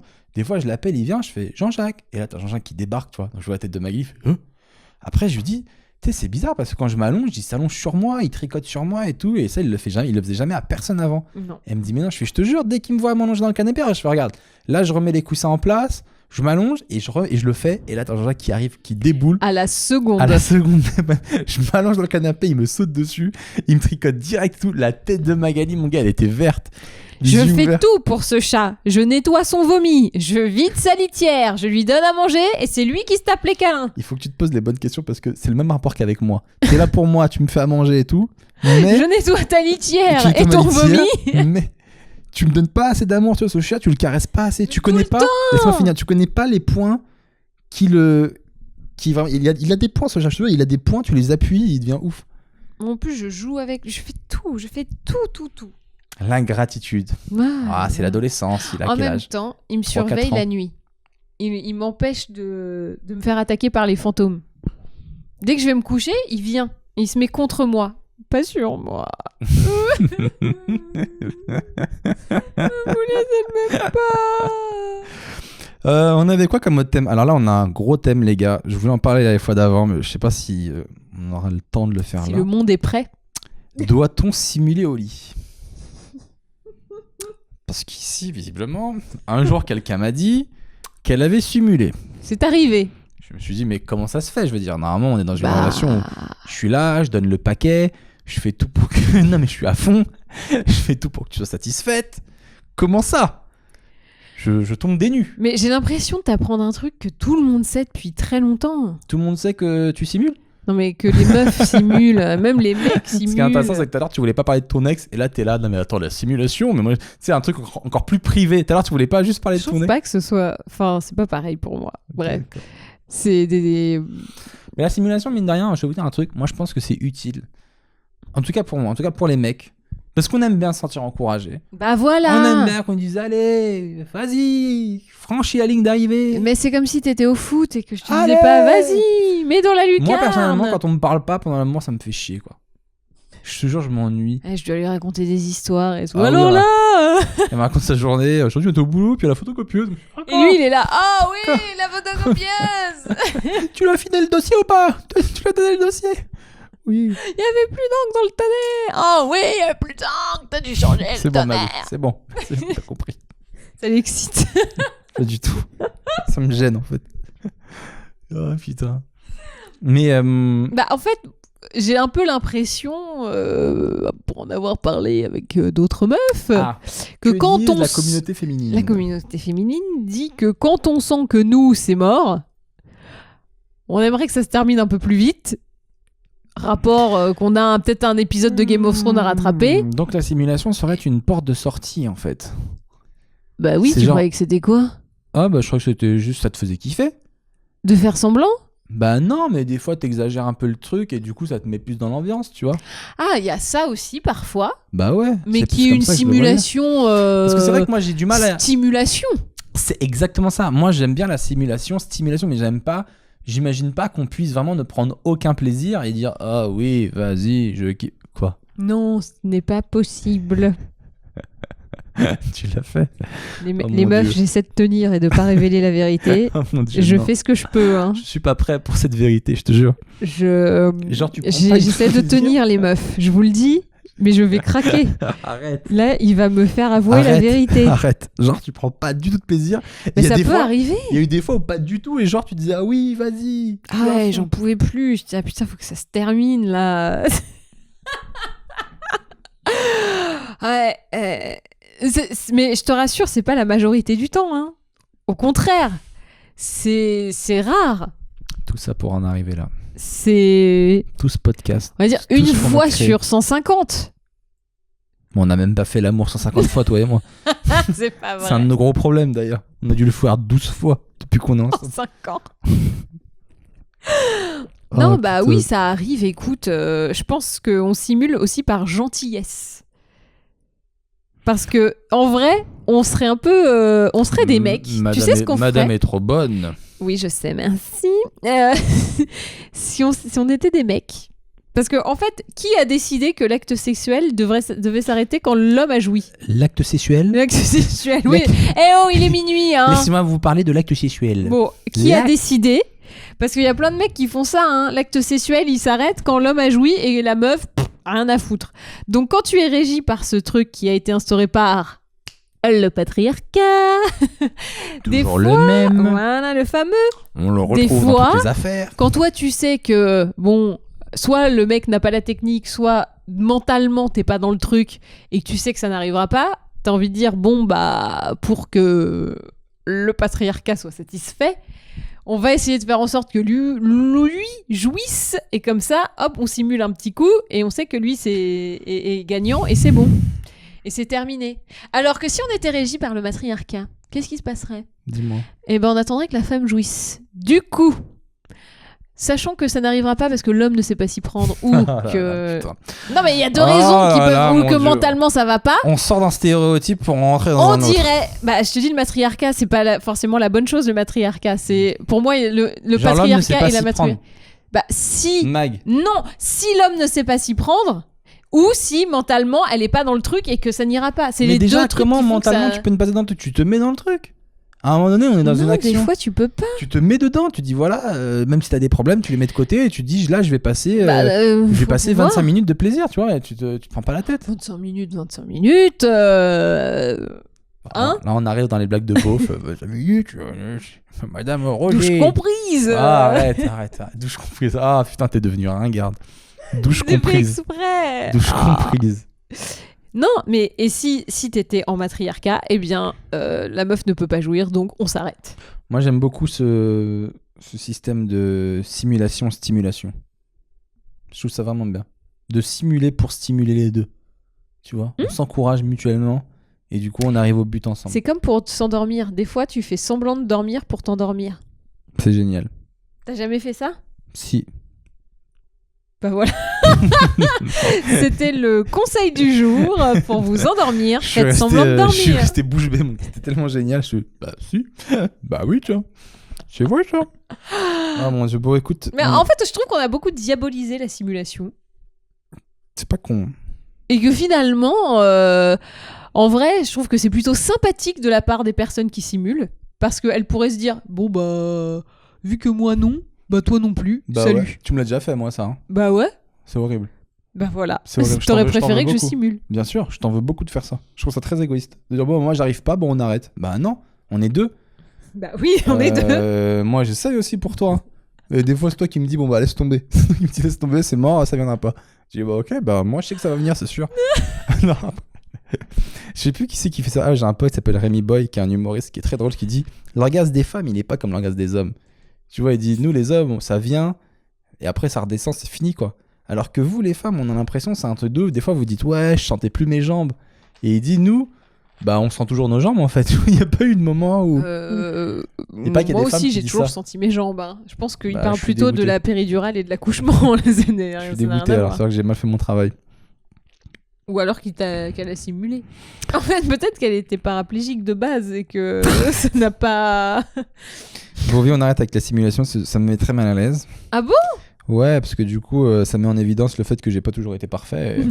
Mais alors là, pour moi, enfin, je sais pas, c'est un moment quoi, le sexe. T'es pas obligé de jouir à chaque fois. Et Pas si- totalement, Et mais s'il y a cette pression de la jouissance systématique, c'est horrible. ben moi je suis pour ça parce que sinon ça sert à rien. Sinon on s'est mis au lit, on a tout préparé pour rien. Je trouve ça nul. Comment Ouais, je trouve ça pour très. rien. Bah c'est frustrant. Pour un mec c'est frustrant. La On veut vie- aller au La bout. vie n'est pas un film porno. Hein. Ça n'a aucun rapport. Je pense, Si. je pense même pas à ça. Je dis juste Dans que un c'est film frustrant. porno, la fille, elle jouit à tous les coups. Non, mais je parle et- même pas de vous. Hein. Je parle de nous là. C'est-à-dire que toi, pour toi, t'as le droit de trouver que c'est pas frustrant pour toi de pas arriver jusqu'au bout. C'est ton avis, je le respecte. Mais pour moi, ça me saoule de pas arriver jusqu'au bout. Je te rassure, idéalement, j'arriverai jusqu'au bout toujours. Hein. Bon, viens, on parle d'autre chose, ça m'énerve. Viens, on parle de Mario Party. Alors, ça n'a rien à voir. Ça n'a rien à voir, mais sachez que Mario Party est un jeu... qui me donne des orgasmes. Et grâce à la manette. Non. Qu'un jeu qui nous a rapprochés. Qui nous unit. Qui nous unit dans l'amour. Qui nous unit dans la joie et l'allégresse. Et dans le jeu. Voilà, c'est notre petit conseil du jour. En fait, j'avais acheté ce jeu-là parce que je savais que Magou, elle allait adorer. C'est un jeu... Tu me l'as offert pour mon anniversaire. Oui, c'est un jeu où en gros tu lances des dés et c'est comme un jeu de société et t'avances et tu peux te faire des petits coups de pute. Un genre de jeu de joie. Exactement, avec Mario. Ouais. Je dis, putain, Magali, tu connais pas ça? Elle me dit, non, je suis mec, tu vas kiffer. Et du coup, ouais, il me dit mec. L'avantage, c'est qu'on se fait des soirées et ça nous a vachement rapprochés, etc. Tout à fait. On a 12 ans, mais on se fait des soirées pyjama. Ça tue, des soirées Mario Party. Donc finalement, le jeu vidéo peut rapproche. Être un truc qui rapproche un couple. Complètement. Et surtout, j'arrive à gagner systématiquement, ce qui... Tu m'as dit la dernière fois qu'avant, c'est là où tu vois que j'ai changé, parce qu'avant, dans Mario Party, on peut faire des coups de pute. Et avant, j'en faisais beaucoup. Non, pardon. Avant, on n'avait pas Mario Party. Tu me disais que si ça avait été avant, je te l'aurais fait. Je t'aurais fait des coups de pute. Et que maintenant, souvent, je t'épargne. Oui. Et t'as compris qu'on était une team. Parce qu'en fait, normalement, on est 4 concurrents, sauf que nous, on est que 2. Donc les 2 autres, c'est l'intelligence artificielle. Et du coup, habituellement, lui, il se serait battu contre nous 3, mais encore plus contre moi. Là, je lui ai dit, Seb, viens, on dégomme les 2. Et après, quand il reste plus que nous 2, on se dégomme, c'est qui est le meilleur. Ce qu'il faut expliquer aux gens, c'est que cette personne que vous voyez là à l'écran est la plus mauvaise perdante de la Terre. Ça veut dire qu'à un moment donné, j'avais la possibilité de lui faire un petit coup de pute. J'ai même pas énoncé l'idée. Hein. Je l'ai regardé, elle m'a fait un regard genre, si t'appuies sur ce bouton, mec, c'est fini. Et je lui dis, Mag, il se passe quoi là si je te vole ton étoile là? Et elle me regarde, elle fait, bah fais-le. Mais moi, je te balance la télécommande dans la tête et je joue plus. Je me dis, je joue plus. Et je me lève et je pars. Du coup, j'ai volé celle d'un autre qui me paraissait beaucoup plus intéressant, qui lui ne me menaçait pas de me balancer la télécommande dans la tête. Qu'est-ce que non, mais attends, non, surtout que c'était pas moi qui avait le plus d'étoiles, c'était lui. Donc logiquement, si on avait été dans Koh-Lanta et que tu m'avais piqué mon étoile à moi, Denis Brognard au conseil, il t'aurait dit quoi? Oui, Sébastien, est-ce que ça a vraiment été un geste sportif ce que vous avez fait et pas toujours t'imaginer quand tu fais un truc dans un jeu, ce que dirait Denis Brognard au conseil. Okay. Toujours. Ça résout beaucoup de problèmes. Bah écoute, tu te dis que si Denis est obligé de te faire la morale, c'est que t'as fait un truc pas net. Et là, il t'aurait dit, Sébastien, pourquoi avez-vous pris son étoile à Magali alors que Browser en avait 4? Voilà. Browser, le frère de Mario, j'imagine. Bowser. Oui, Bowser. Oh, le gros, Bowser. Quoi, avec la carapace qui pique. Qu'est-ce qu'on avait d'autre? Tu voulais nous faire, souvent, vous nous demandez un petit peu quelles sont nos recommandations Netflix. Oui. Et Mag, elle a envie cette semaine, dans cet épisode bonus, de nous dire un petit peu ce qu'elle regarde. Alors, sachez que la saison 10 de RuPaul Drag Race vient de sortir sur Netflix. Et là, tu vas me faire croire que là, tu t'adresses pas à ta communauté, là. Non, je m'adresse à tout le monde. Ok. Mais t'es méchant? Moi, je pense que c'est beaucoup. T'es présomptueux? Beaucoup les gens qui te suivent qui vont être à fond dedans. Non, bah non, pas forcément. Ok. Franchement, RuPaul Drag Race a encore reçu 3 Emmy Awards cette année. Mais excusez-moi, c'est un show de qualité que je recommande. Hein. Il a eu des Emmy Awards? Mais dans quelle catégorie? Meilleur show télé, meilleure télé-réalité de je sais plus quoi. Meilleur show qui utilise des transsexuels, des drag queens? C'est pas forcément des transsexuels. Mais des drag queens. On dit transgenre. C'est un show de drag queen? Oui, c'est une compétition de drag queen. Une compétition de drag queen. Voilà, moi je fais une compétition de maquillage sur Sisplay, un peu de promo, et lui il fait une compétition de drag queen et il y a plusieurs épreuves qui sont absolument géniales et fabuleuses à chaque fois, dont le Snatch Game. Et puis il y a un défilé à chaque fois. Alors nous, on adore le défilé. On trouve ça génial. Avec un thème, systématiquement. Je rêve de faire cette émission. Et je rêve d'être drag queen depuis... Et on peut, les filles peuvent faire aussi drag queen. C'est la nouvelle mouvance actuelle, d'ailleurs. Est-ce que t'aimerais te faire opérer pour devenir un homme pour après te habiller en femme? Mais non, parce que et devenir drag queen. Non, maintenant, je te dis la nouvelle mouvance. Alors, c'est pas accepté par toutes les drags. Hein. Il y Bah en a oui. qui n'aiment pas. Mais c'est les filles qui se drag queenisent aussi. Et en fait... C'est assez comme- vexant pour les drag queens parce qu'en fait, les drag queens, c'est des hommes qui se sont habillés en femmes. Et en gros, les femmes qui se drag queenisent leur disent vous nous avez caricaturé. Et du coup, nous aussi, on a envie de se caricaturer, on a envie de se drag queeniser. Ouais. Alors que eux, les hommes, à la base, ils avaient l'impression d'être vraiment bien habillés en femme, tu vois. Ils pensaient Non. qu'eux, ils passaient inaperçus, C'est pas qu'ils des étaient vraiment bien. travestis. Non, les drags, c'est des personnages. Tous, ils te disent... En fait, ce que tu découvres aussi dans RuPaul, c'est que c'est pas des travestis. C'est au quotidien, ils sont habillés avec des tenues qui passeraient dans la vie de tous les jours. Alors que quand ils sont en drag queen, c'est vraiment des trucs de show avec des paillettes dans tous les sens, des D'accord. plumes, des machins. D'accord. Et en fait, c'est une exacerbation de la féminité. Et il y a même des drag queens qui, des fois, se mettent en homme. Et ça, RuPaul, des fois, il aime pas trop, tu vois. Il est là, genre, Alors ça, c'est un peu compliqué, des c'est fois, une mise en abîme. mais C'est-à-dire qu'en fait, la ça drag marche queen quand qui même. se met en homme, c'est un homme qui s'habille en femme, qui Non. se réhabille en homme. Non. En fait, C'est ça. c'est... Il y a plusieurs couches de déguisement. En fait, drag queen, en soi, c'est une exagération de Oui, mais la de drag tous les queen codes. qui se déguise en homme, qui s'habille en homme, Ouais. à la base, c'est un homme, donc là, qui est le premier homme, qui se met une première couche où il s'habille en femme, donc il est en drag queen, et après une deuxième couche où il se réhabille en homme. Non. Donc c'est une drag queen qui est habillée en homme. Non, parce que quand ils se mettent en homme, généralement, ils réadoptent les codes masculins, mais exagérés. Ok. C'est outrancier. En fait, c'est ça le principe du drag queen de base, c'est tout exagéré. Et généralement, quand elles se mettent des prothèses, elles ont des super gros seins, des super grosses fesses, des super Ah. grosses coiffures, des Tant qu'à faire. tout est exagéré et enfin tu vois, ils ont des fossiles de ouf, les maquillages sont, enfin c'est des contouring mais fois 1000 et voilà, j'adore. Il y a cette quoi série. d'autre que tu regardes sur Netflix? Alors, autre ambiance, On change de thème. on change complètement de thème. The Hunting of the Hill House, Alors, qui est tu la m- série d'horreur. on en a parlé cet après-midi déjà. Moi, j'en ai beaucoup entendu parler, donc c'est pour ça que je vais essayer de regarder. C'est Mais trop toi, bien. tu m'as dit que t'as attaqué que l'épisode 2 et tu recommandes déjà. Ah ouais, c'est trop bien. C'est vraiment trop bien. Moi, j'ai un truc à recommander après, je viens d'y penser, mais vas-y. finis. Donc en gros, l'idée, c'est une famille avec 5 enfants. Essaye de pas spoiler. Non, hein, je pour les gens spoil qui rien, nous t'inquiète. suivent. De toute façon, je suis à l'épisode 2, je peux pas spoiler C'est vrai. épisode 3, je peux pas spoiler grand chose. Mais l'idée, c'est une famille que tu suis aujourd'hui, donc ils sont adultes, et quand ils étaient enfants, ils avaient le plus âgé, l'aîné devait avoir genre 12 ans, un truc comme ça, et le plus petit 6 ans, un truc dans le genre, peut-être moins. Et en fait, ils ont habité dans une maison hantée. Et c'est comment cette maison hantée les a changés quand ils étaient petits, ce que ça a fait, et comment ça les poursuit maintenant aussi dans leur c'est quotidien un bon d'adulte. pitch. Et c'est assez... En fait, tu balances Ça a l'air pas mal. entre le premier épisode, c'était du point de vue de l'aîné, le deuxième épisode du point de vue de la fille, la deuxième, après la troisième, et donc je suppose que les épisodes d'après vont s'enchaîner sur du point de vue de chaque enfant, et peut-être revenir, il y a 10 épisodes je crois. Ça m'intéresse beaucoup plus que RuPaul. Bizarrement. Et pourtant, RuPaul me fait aussi peur. Non. Faut pas, il est hyper gentil, il est super. Et alors le truc, c'est que en fait quand t'es dans les flashbacks du passé, il y a un petit jeu, c'est d'essayer de trouver les fantômes, parce qu'il y a plein de fantômes en arrière-plan que tu vois pas forcément dès le début. Et Oh en my fait, God, ils en ça ont fait mis flipper. Ils sont partout. flippants ou pas?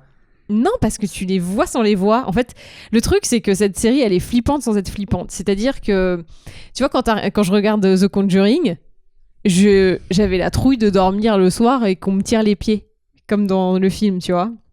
C'était horrible. Mais là, et des fois, t'as des sursauts. Là, il n'y a pas vraiment de sursaut. Il y en a eu un, et encore, il était prévisible, on va dire. Mais c'est une espèce de trouille latente. Et en fait, ce qui est quand même rassurant, c'est que tous les enfants ont survécu vu qu'ils sont adultes maintenant. Et que... Alors, par exemple, l'aîné n'a rien vu. Donc, tu peux te faire ta propre idée. Est-ce qu'il y avait vraiment des fantômes ou est-ce que c'était chacun dans l'imagination de l'un ou de l'autre? Bon, il faut Voilà. que je regarde ce truc-là. Mais c'est vachement bien. Tu m'avais pas dit que t'avais eu peur après Conjuring qu'on te tire les pieds. Bien sûr que j'avais eu peur. Moi, quand j'étais petit, j'avais vu Chucky. Pendant très longtemps, je prenais ma douche, le rideau ouvert. J'avais très peur que Chucky débarque derrière le rideau. Et vraiment, je regardais, où je suis entré dans la salle de bain, je regardais derrière la porte que Chucky n'était pas caché. Oh. C'est con parce qu'on n'avait pas de Chucky à la maison. Mais on Bah sait non, jamais. mais on sait jamais si les voisins l'avaient et qu'ils s'étaient échappés, tu vois. Chucky, ça vraiment fait flipper, quoi. Mm. Ok. Et toi, ta recommandation Netflix? Moi, j'ai fini Making a Murderer saison 2. Mhm. C'est génial. C'est D'accord. génial à tous les niveaux. En fait, Making a Murderer, c'est un reportage qui était sorti il y a 2 ans, je crois. Un reportage Netflix sur Stephen Avery. C'est un Américain qui a été condamné à perpétuité pour un meurtre qu'il n'avait pas commis. Et puis, il est sorti au bout de 11 ans de prison avec $2 millions de dédommagement. Donc, Stephen Avery, il sort, ce qui est assez ouf. Et 2 ans plus tard, on redécouvre un autre cadavre sur sa propriété. Et là, il est accusé à nouveau d'un meurtre. Et il repart pour de la perpétuité. Et lui, il n'arrête pas de dire que c'est toujours pas lui qui a tué le deuxième cadavre, qu'on a retrouvé, qu'on l'a accusé à tort, etc.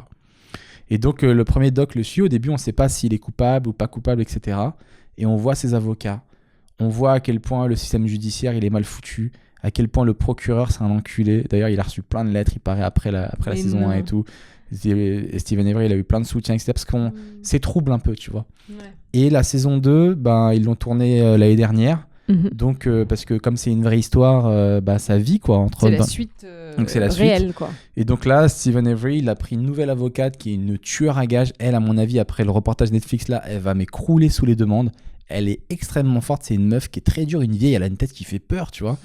Et elle décide de prendre l'affaire de Stephen Avery, qui finalement, ses anciens avocats n'ont pas réussi à le défendre. Il a été recondamné. Et lui, il baisse pas les bras. Il continue à chercher et tout. Et elle a dit, moi, je le prends. Je vais lui faire passer plein de tests pour voir s'il est coupable ou pas. Et elle dit, moi, ce que je dis à mes clients, c'est, si vous êtes coupable, ne me prenez pas. Parce que si je découvre que vous êtes coupable, je vais vous faire condamner encore pire que ce que le procureur va vous demander. Et donc elle est très très forte, cette avocate. Elle a pris tous les trucs, elle a tout analysé, elle a tout retourné et tout. Et là, on comprend mieux que Stephen Avery, il a été un peu piégé, tu vois. Et on comprend mieux les rouages et tout. Et du coup, donc là, ça vient de se finir. Là, j'ai fini. Donc là, on sait pas, il est toujours en prison, le gars. Mais là, on a beaucoup plus de réponses. On comprend beaucoup mieux ce qui s'est passé, etc. Et là, on arrive à se faire une idée de s'il est coupable ou pas coupable. Moi, à titre perso, je pense qu'il est pas coupable. Mais on n'en est pas sûr à 1000%. D'accord. Mais la meuf fait un putain de travail. Elle est super forte. C'est intéressant parce que dans la saison 1, les avocats de Stephen Avery, c'était vraiment des héros. Tout le monde les avait kiffés et tout. Et ils avaient reçu plein de lettres et tout, et puis d'encouragement et tout, etc. On les avait trouvés vraiment... Ils s'étaient vraiment battus, puis finalement, ils avaient perdu, les avocats. Et puis le procureur était vraiment un enculé. Et là, dans la saison 2, la nouvelle avocate, elle montre à quel point les premiers avocats étaient incompétents. Donc tu te dis, oh les teubés, des mecs que tu avais admirés dans la saison 1, tu fais, mais en fait, ils étaient nuls, ils ont pas pensé à vérifier ça, ils ont pas pensé à vérifier ça et tout. Et le procureur, il est de plus en plus corrompu, lui. Donc, à un moment donné, il y a une justice qui va devoir être rendue. Et je pense que c'est vraiment un bon coup de chance pour ce gars-là que Netflix soit intéressé à son cas, parce que ça va lui faire une putain de pub. Il est devenu très connu d'ailleurs à cause de ça, etc. Et puis voilà, donc c'est horrible de voir la famille de ce gars-là qui d'abord il a été condamné pour un meurtre qu'il n'avait pas commis, puis après on le relâche, puis on le recondamne encore pour un autre meurtre. Donc c'est très dur, c'est les montagnes russes, tu vois. Et puis ce gars-là, on lui fait la misère, et dès qu'il fait un truc, on en parle dans les journaux parce qu'il est devenu connu avec Netflix. Il y a des meufs qui lui écrivent des lettres. Ah bah il doit avoir donc, des fans. Ouais, mais des michetonneuses aussi. Il a des michetonneuses. Genre, il y a une meuf qui vient, qui sort avec lui, une bête de blonde et tout. Et donc, elle parle dans le reportage. Elle dit, ouais, je suis la nouvelle copine de Stephen Avery et tout, parce que je l'aime et tout, patati patata. Et puis, je sais que je vais apparaître dans le reportage comme ça. Elle le dit. Après, Stephen, il fait trop de la peine. À un moment donné, il raconte que finalement, il croit qu'elle s'est servie de lui. Parce qu'à un moment donné, il l'appelle. Bon, là, je spoil, mais c'est un reportage, vous verrez. J'adore spoiler. Putain, c'est pas cool.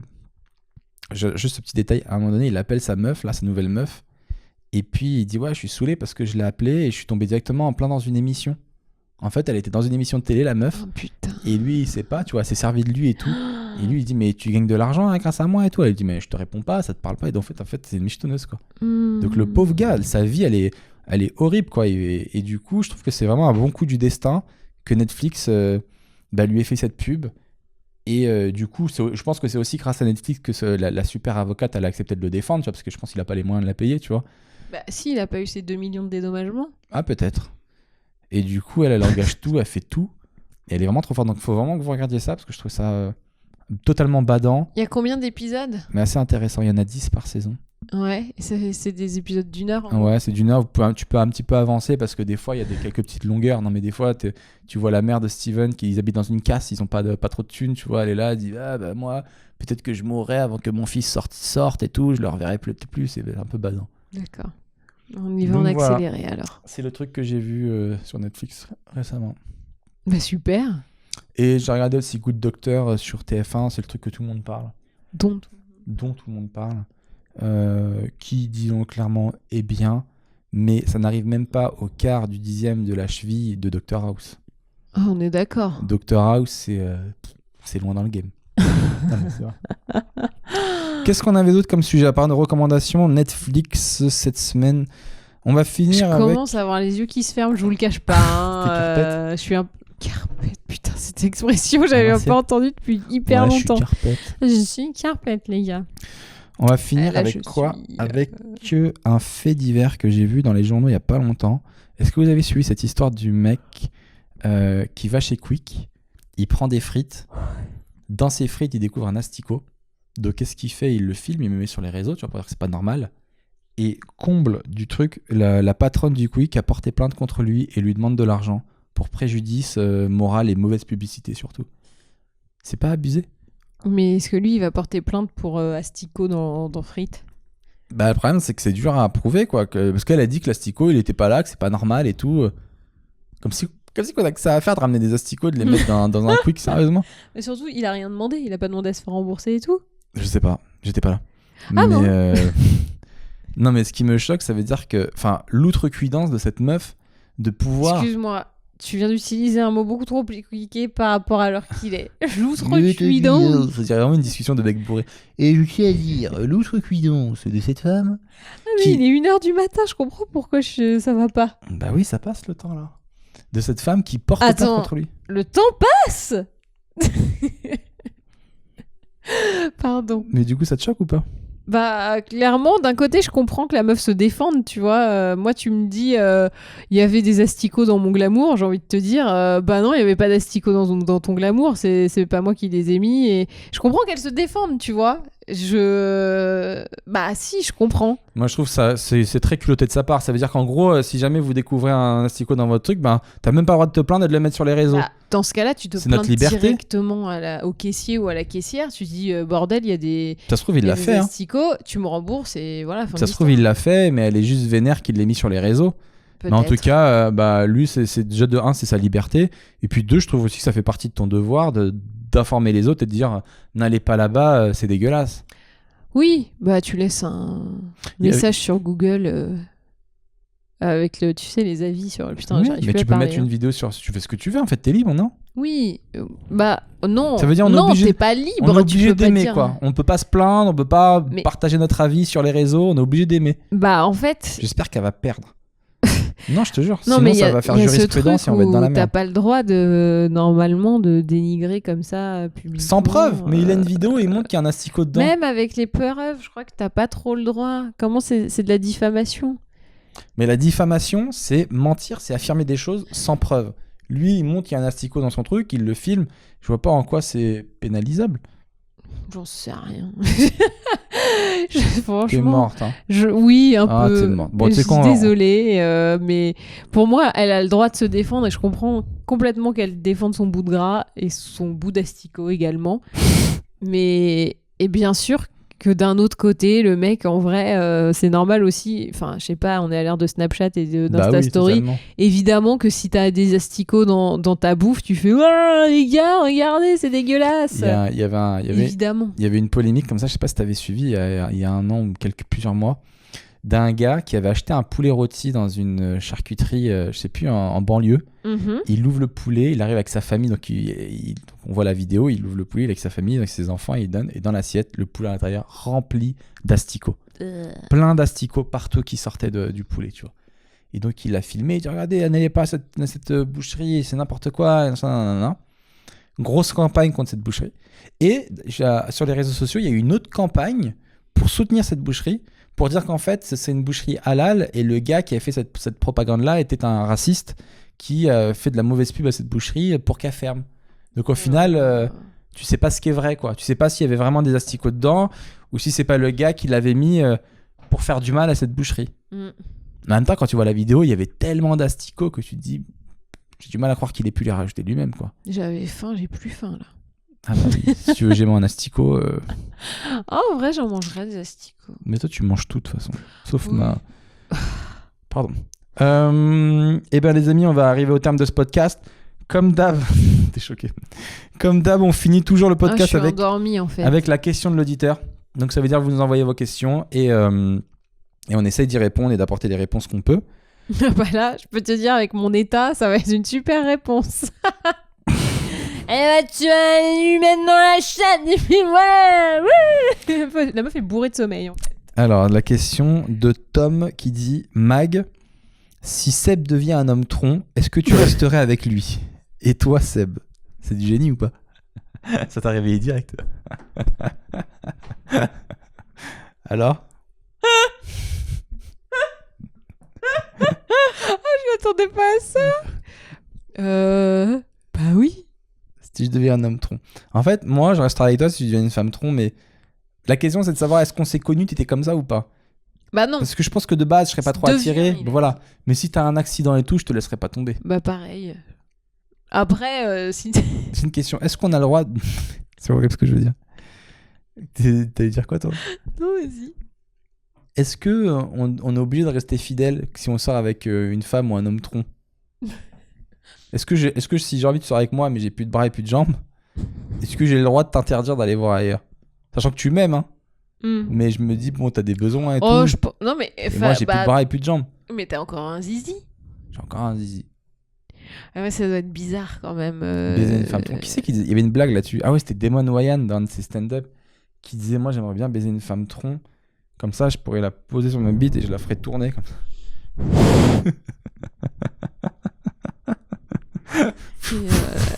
On est allé beaucoup trop loin. Mais c'est Tom, il nous a emmenés là. Bon les amis, on va s'arrêter là parce qu'on est complètement claqués. C'est la fin de ce podcast surprise. Merci infiniment d'être resté jusqu'au bout. Beaucoup. Merci de nous suivre, de nous encourager. Ça nous fait toujours très très plaisir. N'hésitez pas comme d'hab à liker, à mettre des commentaires. On les lit, on les reprend, on vous répond, etc. Ça nous fait toujours très plaisir. Voilà, donc ce podcast, je rappelle, est disponible sur YouTube 1 heure avant la rupture. Donc il y a la vidéo et vous pouvez nous écouter en audio sur vos téléphones avec vos applications podcast, sur iTunes, sur Google Podcast, sur plein de trucs. Voilà, vous nous écoutez, vous pouvez mettre des étoiles, des commentaires. Quoi? Des clacos, locos. Ouais, je viens de fermer les yeux plus de 1 minute, je crois. C'est vrai? Non. 1 seconde, c'était comme ça. Mais comment tu vas faire? Parce que là, à chaque fois, on finit le podcast avec Magali résume. Tu penses que tu peux faire un Magali résume? Vas-y. Alors, c'est à toi en fait de résumer. Il faut que tu fasses la petite musique. C'est au montage qu'on la met la petite musique, Magali. C'est pas moi qui la chante. Ah bon? Bah oui. Alors. Allez, là elle part la musique. Vas-y. Cette semaine, dans le podcast, on a fait un podcast surprise. On n'était pas prévu, mais du coup, on a rajouté du rab ou durable, ou on sait pas trop comment ça fait. Le durable, c'est durable. Le rable, c'est durable. Je sais pas comment je vais terminer ce podcast. On a parlé de la simulation, qui en tout est une stimulation. On était vachement sympa en fait sur ce podcast parce qu'on a essayé de rassurer les garçons pour leur dire que ce qu'ils pensaient être un truc mauvais, finalement, c'était pour eux et parce qu'on les aime très fort. On a aussi parlé beaucoup de la friendzone, qui est pas très sympa pour le coup. Et enfin, on a aussi parlé des super trucs qu'on allait regarder sur Netflix demain matin quand on va se lever après avoir fait un gros dodo. Voilà! Yeah, c'était un très très bon Magali résume. Je savais pas où j'allais. Hein, non, mais t'as réussi, franchement, t'es même meilleur que d'habitude. Oh donc, merde, je devrais faire ça à 1h. Merci en tout cas les amis de nous avoir suivis. N'hésitez pas à liker nos pages Facebook, Magali Bertin, Seb Melia. C'était un plaisir et on se retrouve dimanche pour le podcast habituel. Merci à tous. Ciao. Salut!